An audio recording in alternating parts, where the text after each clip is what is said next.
लश्कर भी तुम्हारा है, सरदार तुम्हारा है, झूठ को सच लिख दो अखबार तुम्हारा है। आजकल गवर्नमेंट में जो भी लोग हैं, जब भी आते हैं तो एक ही बात बोल के चले जाते हैं, हम दुनिया की तीसरी लार्जेस्ट इकॉनमी बनने वाले हैं, हम विश्व गुरु बनने वाले हैं। किस तरह से विश्व गुरु बनने वाले हो भाई?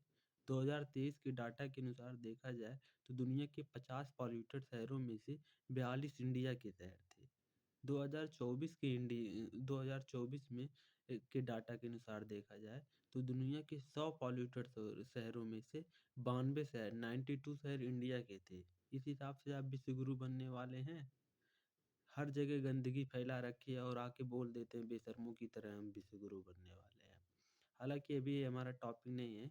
इस वीडियो में हम लोग बात करेंगे जो चाइना है 2013 में बीजिंग जो उसकी कैपिटल है, जहाँ पे एयर क्वालिटी इंडेक्स लगभग 800 प्लस था, 1000 के करीब पहुँच गया था। उसने अपनी सिटी को कैसे क्लीन किया, वह कैसे एयर क्वालिटी इंडेक्स को अपने मेंटेन किया, इस बारे में आज हम लोग बात करेंगे। तो 2013 में जो चाइना की कैपिटल बीजिंग है, वहाँ का एयर क्वालिटी इंडेक्स 800 प्लस चला गया था। दुनिया उसको मतलब गालियों से पाट रही थी कि तुम्हारे यहाँ ऐसे एयर क्वालिटी हैं, 2020 में तुम ओलंपिक कैसे हेल्ड कराओगे, कैसे ऑर्गेनाइज कराओगे। तो चाइना ने क्या किया, जो चाइना के उस समय के प्रधानमंत्री थे, उन्होंने एक मीटिंग बुलाई और वह मीटिंग ऑफलाइन तो था ही और उस मीटिंग को ऑनलाइन हर जगह टेलीकास्ट किया, मतलब हर जगह दिखाया। और उस मीटिंग में उन्होंने 3 शब्द बोले थे। 3 शब्द नहीं मतलब 3 बड़े सेंटेंस बोले थे। पहला सेंटेंस उन्होंने बोला, "हम आपसे माफ़ी माँगते हैं कि हम आपको शुद्ध हवा नहीं प्रदान कर रहे, मतलब शुद्ध हवा देने में सक्षम नहीं हैं। यहाँ हमारे प्रधानमंत्री हैं, इनसे 10 साल से एक प्रेस कॉन्फ्रेंस नहीं हो पा रहा है, तो ये माफ़ी कहाँ से माँगेंगे?" दूसरा उन्होंने कहा कि we are announcing war against pollution, मतलब हम लोग प्रदूषण के खिलाफ युद्ध छेड़ रहे हैं। और तीसरा उन्होंने बोला कि we need your help and cooperation, मतलब हमें आपका सहयोग चाहिए। ये जो मैंने स्टेटमेंट बोला वह उस समय जो चाइना के प्रधानमंत्री थे उनके स्टेटमेंट है।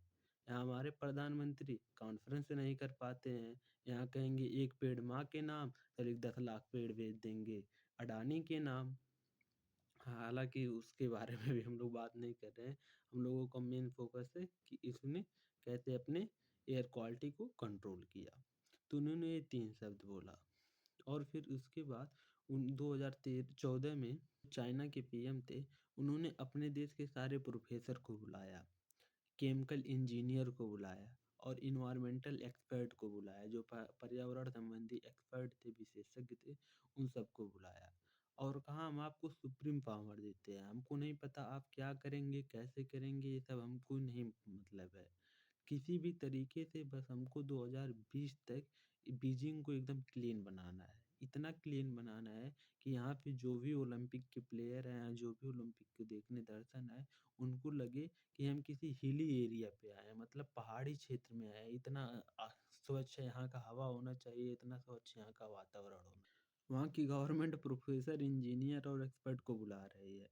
हमारे यहाँ की गवर्नमेंट क्या करता है, अरे कभी आचार्य प्रशांत को भी तो बुलाओ, जो एनवायरनमेंट पे बात करता है। कभी दिव्य कीर्ति की जी को भी तो बुलाओ, लेकिन नहीं, कोई इधर से बाबा आता है, कोई उधर से बाबा आता है, घंटी बजा के चला जाता है। तो अब इन प्रोफ़ेसरों ने क्या किया, इन्होंने केवल चाइना की बीजिंग सिटी को नहीं फ़ोकस किया, उसके जो आस-पास के सिटीज़ थे उसको भी फ़ोकस किया। कहने का मतलब यह है, यदि आपके पड़ोसी के घर में कोई चीज़ सड़ रही है, तो उसका महक केवल पड़ोसी के घर में थोड़ी ना रहेगा, आपके घर में भी तो आएगा। अब हमारा भी दिल्ली है, दिल्ली पॉल्यूटेड है, तो दिल्ली केवल दिल्ली की वजह से थोड़ी ना पॉल्यूटेड है, उसके पास के जो शहर हैं वहाँ पे भी तो पॉल्यूशन होगा। जैसे गुरुग्राम हो गया, नोएडा हो गया, गाज़ियाबाद हो गया। तो केवल आप क्या दिल्ली भर को साफ़ कर लेंगे तो दिल्ली साफ़ हो जाएगा? उसके जो पड़ोसी हैं उन शहरों को भी तो साफ़ करना पड़ेगा। लेकिन नहीं, केवल हम लोगों को दिल्ली, दिल्ली, दिल्ली मूर्खों वाली बात वही करते रहते हैं। तो उन लोगों ने केवल बीजिंग भर को साफ़ नहीं किया। बीजिंग के आस-पास के जो शहर थे, जैसे तेंजिन था, हेबेई था, इन शहरों को भी साफ़ किया।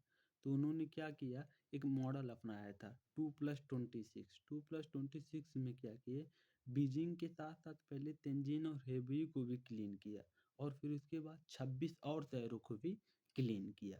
इस मॉडल को उन्होंने बीटीएच बोला था, B for Beijing, T for Tianjin, H for Hebei.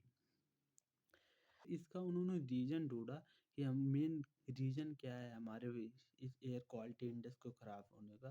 तो उन्होंने देखा कि कोयला जो है, वो कोयला सबसे बड़ा कारण है। हम लोग जानते हैं जो कोयला है हम लोग जब बर्न करते हैं तो उनमें से कई सारे पॉल्यूटेंट निकलते हैं। पॉल्यूटेंट मतलब जो पॉल्यूशन का कारण बनते हैं, जैसे कार्बन डाइऑक्साइड, मोनोऑक्साइड, कुछ पार्टिकुलेट मैटर निकलते हैं।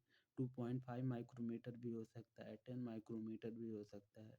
और सल्फर डाइऑक्साइड निकलते हैं, नाइट्रोजन के ऑक्साइड निकलते हैं, मीथेन निकलते हैं। तो उन्होंने कोयला देखा कि कोयला एक मेन रीज़न है इस एयर क्वालिटी के लिए।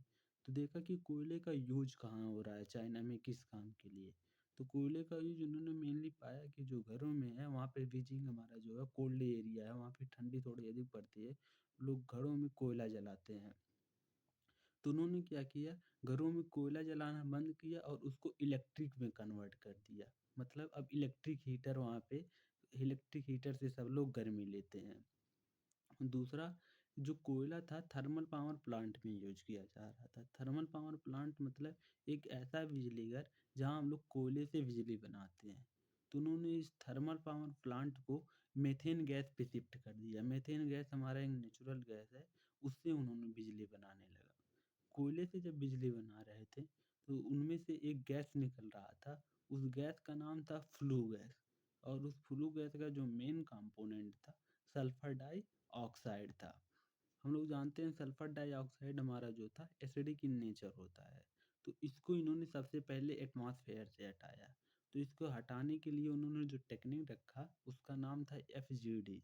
एफजीडी मतलब फ्लू गैस डीसल्फ्योराइज़ेशन। सल्फर को जब हम हटाने के प्रोसेस को डीसल्फ्योराइज़ेशन बोल रहे हैं। फ्लू गैस में से हटा रहे हैं तो इसलिए इसको हम लोग फ्लू गैस डीसल्फ्योराइज़ेशन बोल रहे हैं।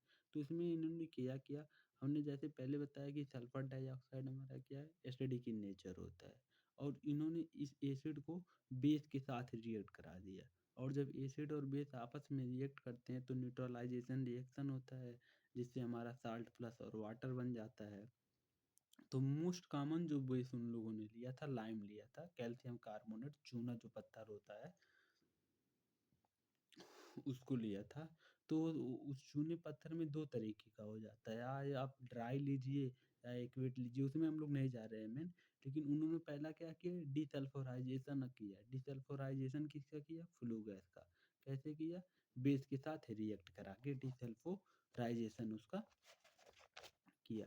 और दूसरा जो उन्होंने काम किया, जो नाइट्रिक के ऑक्साइड थे, नाइट्रोजन के ऑक्साइड थे, उसको रिमूव किया। नाइट्रोजन के ऑक्साइड को रिमूव करने के लिए क्या किया, उन्होंने कैटालाइटिक रिएक्टर लिए, जो नाइट्रोजन को कैटालाइटिक क्या होते हैं, एक सब्सटेंस होते हैं जो कि रिएक्शन के रेट को इंक्रीज कर देते हैं या डिक्रीज कर देते हैं। तो यहाँ पे उन्होंने इंक्रीज करने वालों को उन्होंने खत्म किया। तीसरा जो उनका सबसे मेन काम किया उन्होंने, जितने भी उनके व्हीकल थे उसको इलेक्ट्रिक व्हीकल पे शिफ्ट कर दिया। और इलेक्ट्रिक व्हीकल के उन्होंने ऐसे नहीं शिफ्ट कर दिया, उन्होंने यूज किया सप्लाई एंड डिमांड का कंसेप्ट। सप्लाई एंड डिमांड का कंसेप्ट क्या किया, उन्होंने जगह जगह पे इलेक्ट्रिक व्हीकल चार्जिंग बनवाए। हमारे यहाँ इलेक्ट्रिक व्हीकल चार्जिंग देख लीजिए कहाँ है, मुझे लगता है गोरखपुर से लेकर नौतनवा के बीच में एक भी इलेक्ट्रिक व्हीकल चार्जिंग नहीं है। मैं इस एरिया की बात कर रहा हूँ, एक भी इलेक्ट्रिक व्हीकल का चार्जिंग नहीं है। उन्होंने क्या किया, बिना कुछ बताए ही इलेक्ट्रिक व्हीकल का चार्जिंग जगह-जगह बनवाया पहले। और फिर इलेक्ट्रिक व्हीकल का चार्जिंग बनवाने के बाद उन्होंने एक नियम निकाला, यदि आप पेट्रोल कार लेते हैं तो उस पे आपको रजिस्ट्रेशन फीस देना पड़ेगा। लेकिन आप इलेक्ट्रिक कार लेते हैं तो आपको उस पे रजिस्ट्रेशन फीस नहीं देना पड़ेगा। तो इलेक्ट्रिक कार थोड़ा क्या हुई, सस्ता हुई।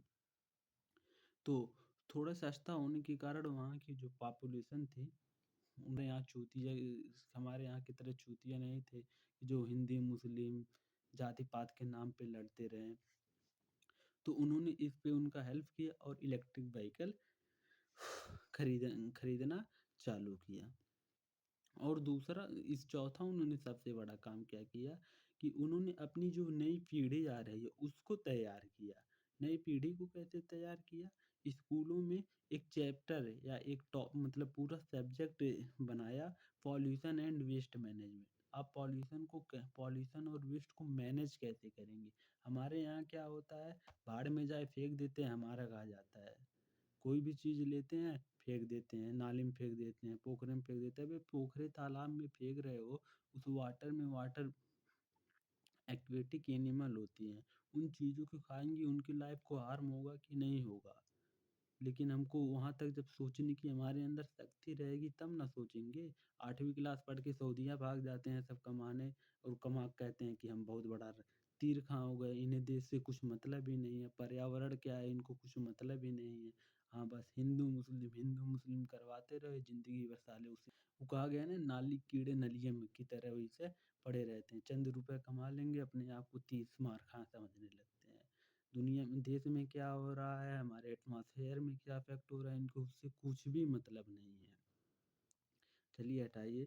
तो उन्होंने क्या किया अपने एजुकेशन सिस्टम में 5वीं क्लास से लेके 12वीं क्लास तक किसी भी स्ट्रीम का बच्चा हो, साइंस पढ़ रहा हो, आर्ट पढ़ रहा हो, कॉमर्स पढ़ रहा हो, उससे उनको कोई मतलब नहीं है। 5वीं से लेके 12वीं क्लास तक हर क्लास में मैंडेटरी उन्होंने कराया कि आपको पॉल्यूशन और वेस्ट मैनेजमेंट नाम का एक सब्जेक्ट पढ़ना पड़ेगा, और उसमें उन्होंने अपनी जनरेशन को तैयार किया कि आप पॉल्यूशन को कै और वेस्ट को कैसे कंट्रोल करोगे, कैसे मैनेज करोगे। और हमारे यहाँ जनरेशन क्या कर रही है, देवरा डोडी चटना पे रील बना रही है और उसको ट्रेंडिंग में गाना ला रही है। सब ऐसा लगता है कि मरे हुए लोग हो गए, दिमाग